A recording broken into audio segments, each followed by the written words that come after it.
Alright, it's time to start putting together the frame for the platform that the boat will be built on, and I have an example of here on my workbench of what I'm trying to do. Let me explain this. So imagine this short piece of 2x6 is one of the long pieces of 2x6s that we have, and here's a 2x4 that's been planed down a little bit. It's a little over 3 inches, so this is just slightly bigger, 3 inches this way. So this is just slightly bigger than the actual 2x4s that we'll be working with on the platform. But the idea is I want on the platform for these to be able to cross one another like this, but sit down in slots that will be cut in each one so that the top of this board is level with the top of this board. In other words, they would be kind of like this, and in order to do that, I'll need to cut a slot out of this board with the depth of half of the 3 inches here, so a 1.5 inch depth down here, and just as wide as this 2x4, so it will sit down in there. You might say, well, that's only 1.5 inches, so there's going to be another 1.5 inch slot cut out of on the 2x4s, and those two slots will line up, and the whole board will fit down in there, and the surfaces will be level. So then the question is, okay, what's the best way to cut these slots? And if they were just short pieces, okay, I could probably do this on the table saw. I mean, if you look here at the workbench that I had to cut slots in the workbench, like for this piece of wood, I cut slots down here in this 2x6 for another 2x6 to go through, and some of them were a little bit more elaborate, like here on the end where I had to cut multiple slots in multiple boards.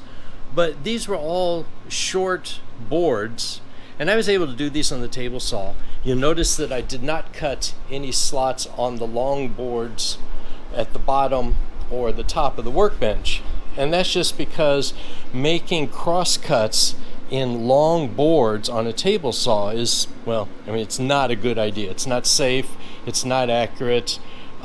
Just don't do that. So we need to be able to bring the saw to the wood, or some type of saw. So maybe it's not a saw, maybe it's a router. I have a jig like this that I built where you can loosen up a knob here and loosen up a knob here, and then this whole piece will slide in and out and leaves you with a groove here, and this groove is built to match my router so that I can cut this out of the board underneath. So this is something that you would just clamp onto a board, but the type of board that this is designed to use or to work with is a flat panel. So imagine cutting slots out of the sides of a cabinet to fit a drawer in, or a shelf, I should say. That's something that you can do with this, and this is a good use for a router because you're cutting a fairly shallow groove, maybe even a long groove, but fairly shallow in another board, and routers are good at that. Routers are not really a good idea for cutting a 1.5 inch deep slot out of a 1.5 inch wide board like this. So I don't think I'm going to be using a router, but I do like the idea of having a adjustable jig like this, and I'll explain why in just a moment. So the other tool that I think I will use for this is a circular saw. So I have a Makita circular saw here, and I like this because it has a depth adjustment, so we can control the depth of the blade, and the blade will go all the way to 2.5 inches deep. We'll need it at about 1.5 inches deep, and what it means is it will cut a very shallow cut, 1.5 inches deep, and we can go over the board. We can go over the board multiple times until we get the width that we need. You know, you can't put a dado blade on a circular saw that would let you cut more than the width of the blade in one pass. So you know, we'll be limited to cuts of about 1/8 of an inch wide each pass.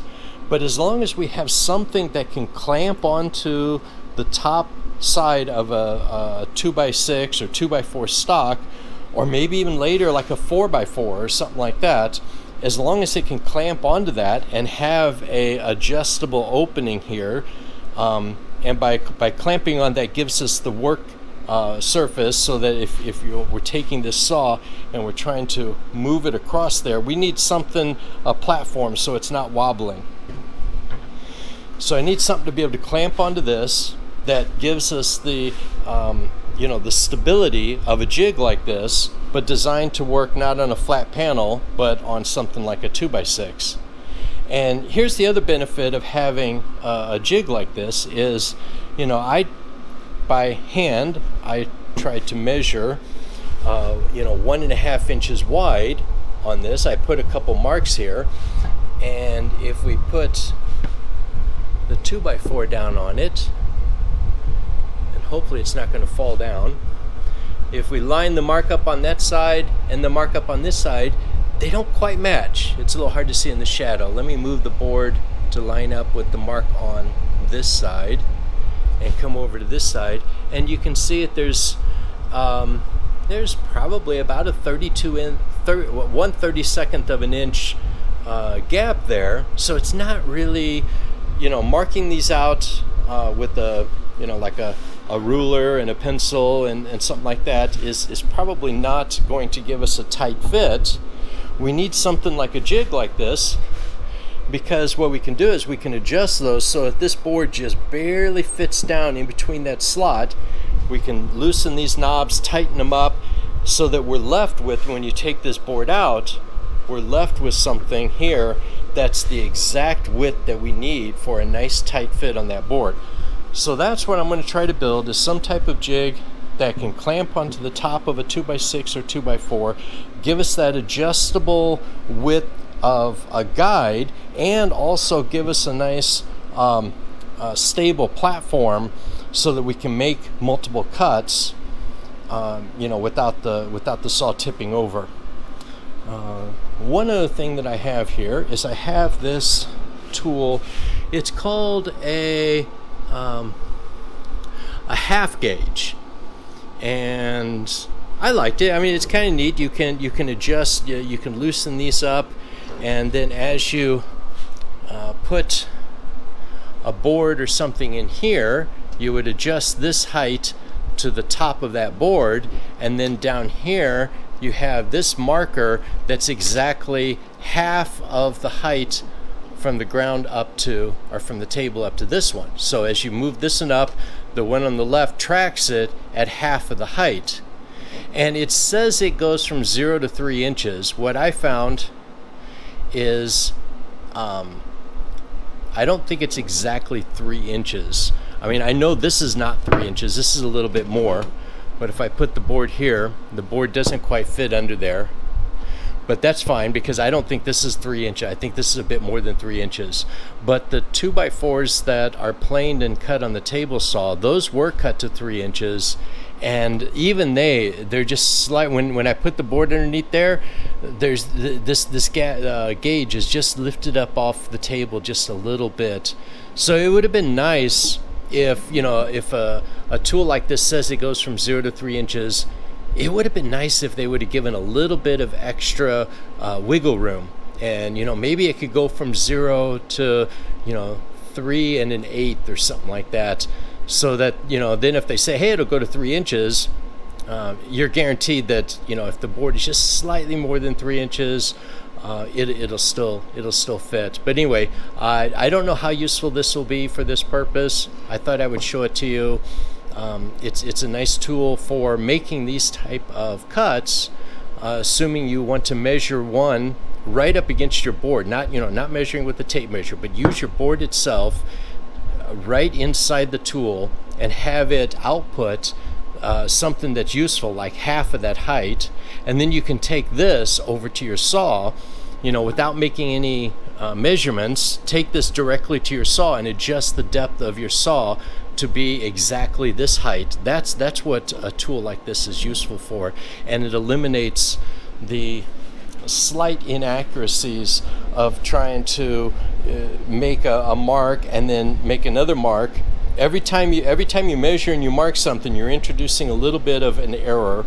And if you can eliminate multiple of that by going directly from the board to a jig that's designed to fit directly onto that board without measuring and marking, you're eliminating one additional source of error in your cutting. All right, so let me pause the video here and try to put this together. I just grabbed some 3/4 inch plywood. I got a little bit of MDF here. I've got a little bit, I think this is poplar, and a little bit of oak, and I'm gonna and some other cut off pieces here. I'm gonna see what I can put together that will do this, and come back once I have something to show you.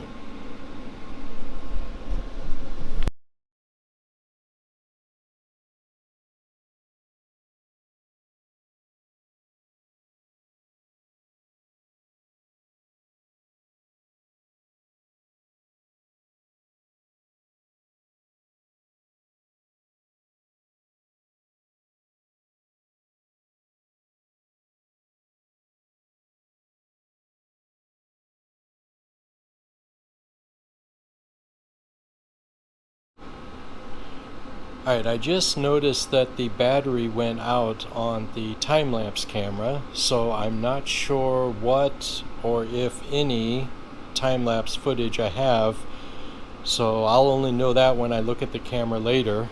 But here's where I am so far with this jig, and I'm making it in one piece now, and I'm going to cut it in half with the circular saw to divide the two pieces.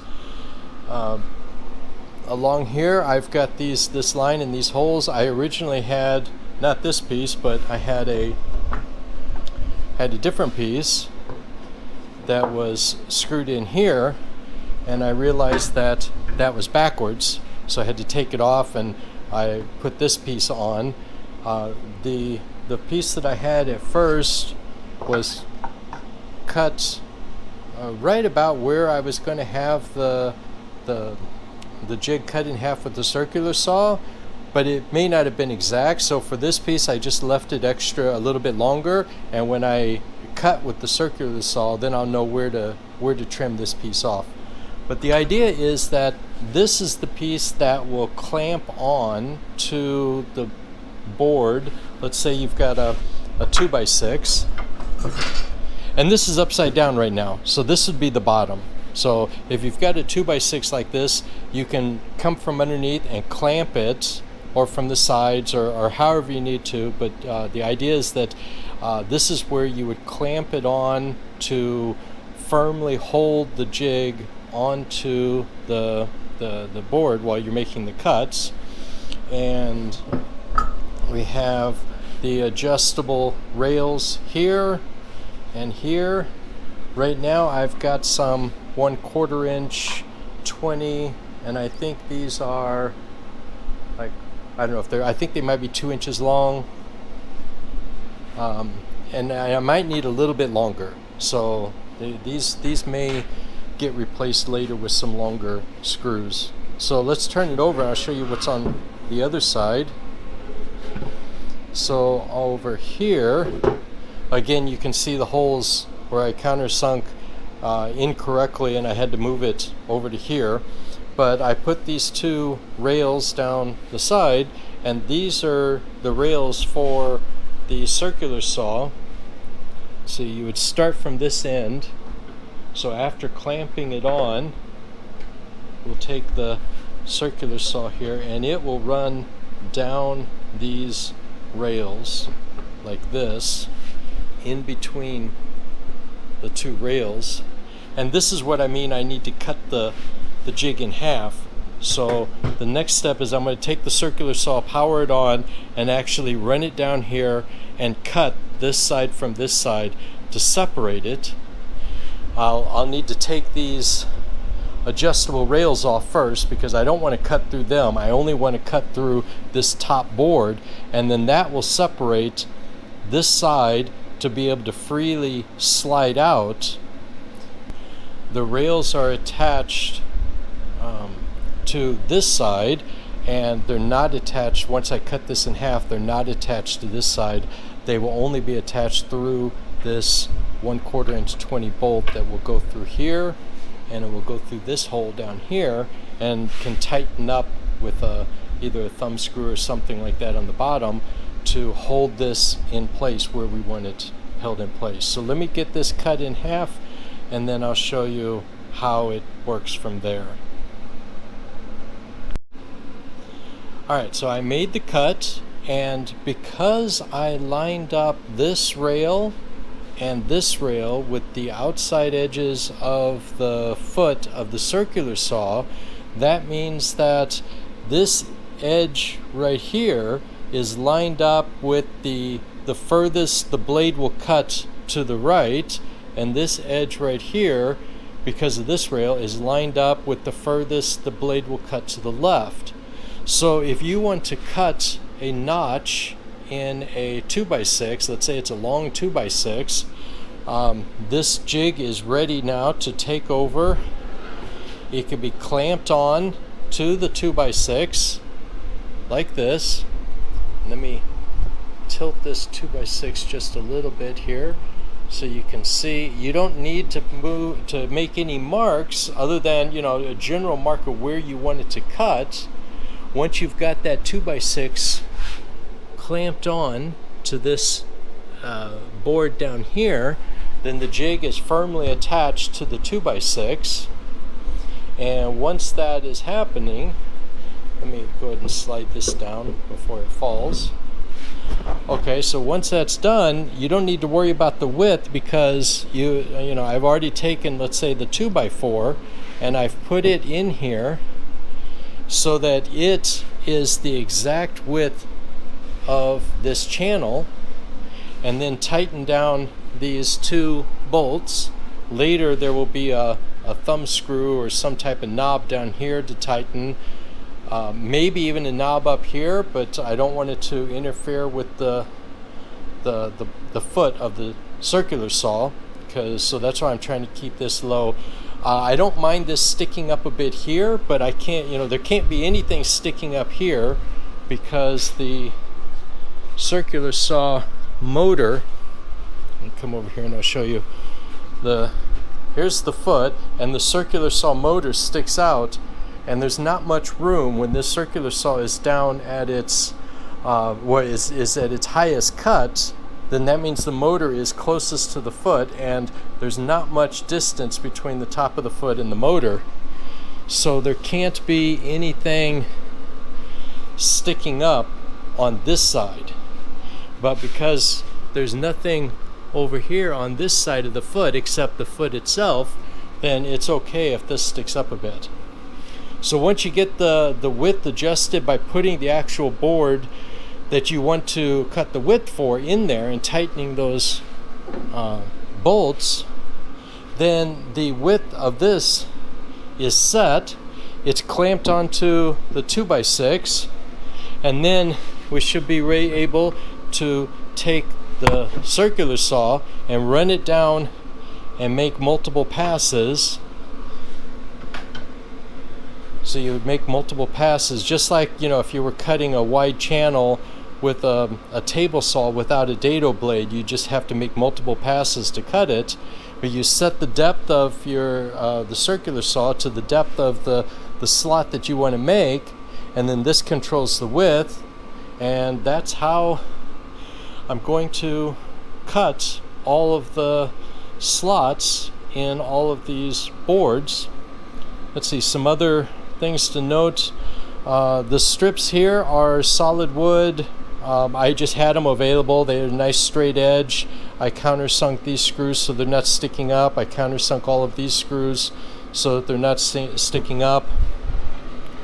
On the back side, for these screws that fix the adjustable rails to this side, I use these flush mount screws. I like those if you don't mind the screw head sticking up a little bit. I actually like those type of screws. And there should be plenty of room to adjust this board, as far out as we need it. So that is all. I'm going to put this video together and get this published and try to salvage as much, if any, I can of the time lapse. So if there's if the time lapse looks a little bit weird, like it stopped in the middle there, I'm sorry about that. The battery ran out and I didn't notice it until later. So that's why I started making these recordings, to try to document it as best I can. All right, that'll be all. Bye.